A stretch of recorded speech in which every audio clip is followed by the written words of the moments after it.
July 4న విద్యాసంస్థల బంద్ నిర్వహించడం జరుగుతూ ఉంది।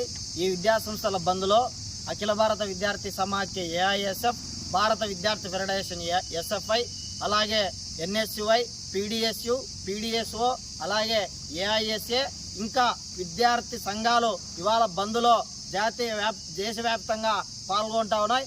మరి ఇవాళ బీజేపీ ప్రభుత్వం అధికారంలోకి వచ్చి విద్యా సంస్థలను నిర్వీర్యం చేస్తూ ఉంది। అందులో యూనివర్సిటీ మొదలుకొని ప్రాథమిక విద్య వరకు నిర్వీర్యం చేయడమే, కాషాయీకరణ చేయడమే లక్ష్యంగా ఈరోజు బీజేపీ ప్రభుత్వం వ్యవహరిస్తూ ఉంది।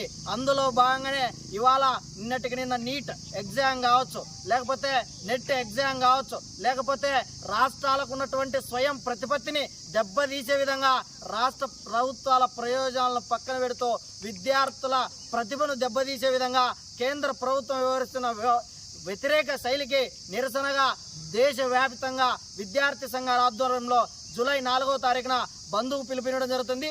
ఈ బంద్ను విద్యార్థులు, యువకులు, మేధావులు, రైతులు, కార్మికులు స్వచ్ఛందంగా మద్దతు తెలిపి బంద్ను జయప్రదం చేయాలని చెప్పి కోరుతా ఉన్నాం।